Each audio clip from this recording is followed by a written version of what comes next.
ಪ್ರಿಯ ವೀಕ್ಷಕರೇ ನಮಸ್ಕಾರ. ಪ್ರಕೃತಿಯ ವಿಕೋಪದ ಮುಂದೆ ಮನುಷ್ಯ ಎಷ್ಟೇ ಮುಂದುವರೆದಿದ್ರೂ ಅಸಹಾಯಕನಾಗ್ತಾನೆ ಅನ್ನೋದಕ್ಕೆ ಈ ಘಟನೆಯೇ ಸಾಕ್ಷಿ.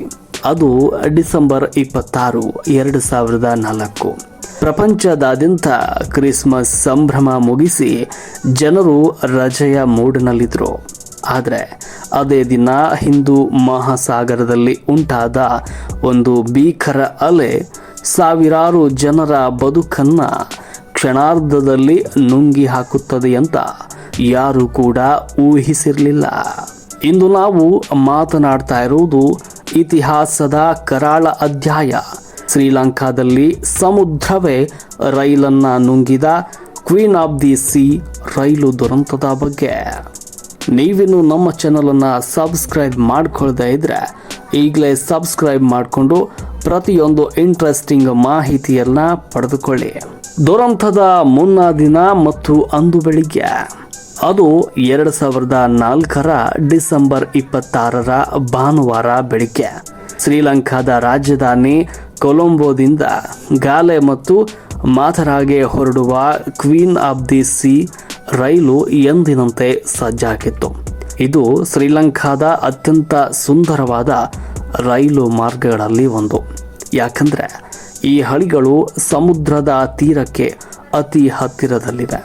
ಆ ದಿನ ರೈಲಿನಲ್ಲಿ ಅಕ್ಷರಶಃ ಕಾಲಿಡಲು ಜಾಗವಿರಲಿಲ್ಲ.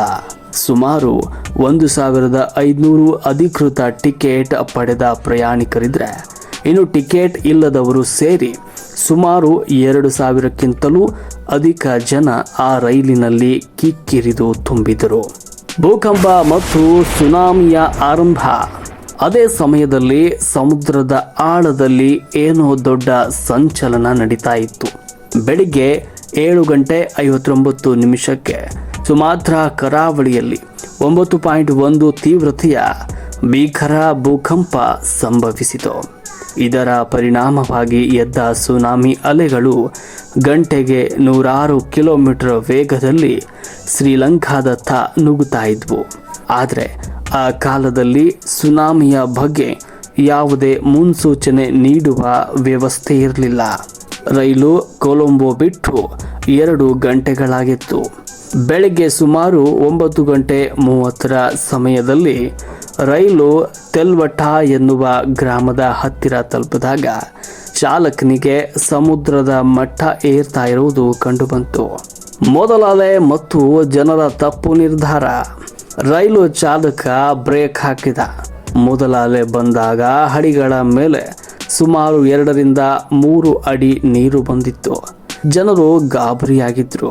ಆದರೆ ಅವರು ಮಾಡಿದ ಅತಿ ದೊಡ್ಡ ತಪ್ಪು ಇಲ್ಲಿದೆ. ಜನರು ಸಮುದ್ರದ ನೀರನ್ನ ನೋಡಿ ಹೆದರ್ಕೊಂಡು ರೈಲು ಭದ್ರವಾಗಿದೆ ಎಂದು ಭಾವಿಸಿ ರೈಲಿನ ಒಳಗೆ ನುಗ್ಗಿದ್ರು ಮತ್ತು ಕೆಲವರು ರೈಲಿನ ಮೇಲ್ಛಾವಣಿಯ ಮೇಲೆ ಹತ್ತಿದ್ರು. ಸುತ್ತಮುತ್ತಲ ಗ್ರಾಮಸ್ಥರು ಸಹ ರೈಲೊಂದು ದೊಡ್ಡ ಗೋಡೆಯಂತೆ ನಮಗೆ ರಕ್ಷಣೆ ನೀಡ್ತಾ ಇದೆ ಅಂತ ಭಾವಿಸಿ ರೈಲಿನ ಹಿಂದೆ ಬಂದು ನಿಂತರು. ಆದರೆ ಅವರಿಗೆ ತಿಳಿದಿರಲಿಲ್ಲ, ಅಸಲಿಯ ಮೃತ್ಯು 2ನೇ ಅಲೆಯ ರೂಪದಲ್ಲಿ ಬರ್ತಾ ಇದೆ ಅಂತ.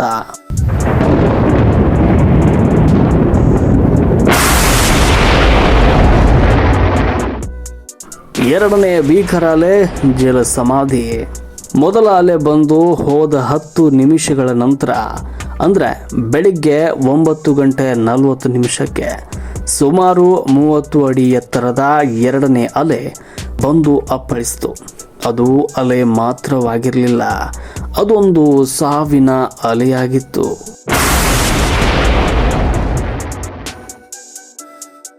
ಆ ಅಲೆಯ ರಭಸಕ್ಕೆ 106 ಟನ್ ತೂಕದ ರೈಲು ಕಾಗದದ ದೋಣಿಯಂತೆ ಹಳಿಯಿಂದ ಕಿತ್ತು ಸಮುದ್ರಕ್ಕೆ ಉರುಳಿತು.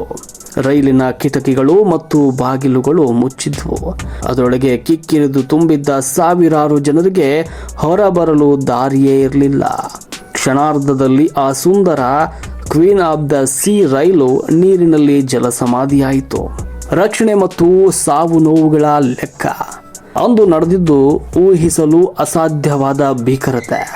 ಸುಮಾರು 1700ರಿಂದ 2000 ಜನ ಆ ಒಂದು ರೈಲು ಅಪಘಾತದಲ್ಲಿ ಸಾವನ್ನಪ್ಪಿದ್ರು. ಇದು ಜಗತ್ತಿನ ಅತಿ ದೊಡ್ಡ ರೈಲು ದುರಂತ ಅಂತ ದಾಖಲಾಯಿತು. ರಕ್ಷಣಾ ಕಾರ್ಯಕರ್ತರು ಸ್ಥಳಕ್ಕೆ ತಲುಪಿದಾಗ ಕಂಡದ್ದು ಕೇವಲ ಹೆಣಗಳ ರಾಶಿ ಮತ್ತು ಹರಿದು ಹೋದ ಬೋಗಿಗಳು ಮಾತ್ರ. ಬದುಕಿ ಉಳಿದವರು ಕೇವಲ ಬೆರಳೆಣಿಕೆಯಷ್ಟು ಜನ ಮಾತ್ರ. ಇಂದಿನ ಪರಿಸ್ಥಿತಿ ಮತ್ತು ಪಾಠ. ಇಂದು ಆ ಹಳಿಗಳ ಮೇಲೆ ಮತ್ತೆ ರೈಲುಗಳು ಚಲಿಸ್ತಾ ಇವೆ. ಆದರೆ ಅಂದು ಪ್ರಾಣ ಕಳೆದುಕೊಂಡ ಸಾವಿರಾರು ಜನರ ನೆನಪಿಗಾಗಿ ತೆಲ್ವಟ್ಟಾದಲ್ಲಿ ಒಂದು ಸ್ಮಾರಕವನ್ನು ನಿರ್ಮಿಸಲಾಗಿದೆ. ಆ ದುರಂತದ ನಮಗೆ ಒಂದು ದೊಡ್ಡ ಪಾಠವನ್ನೇ ಕಲಿಸಿದೆ. ಪ್ರಕೃತಿಯನ್ನು ನಾವು ಎಂದಿಗೂ ಲಘುವಾಗಿ ಪರಿಗಣಿಸಬಾರದು.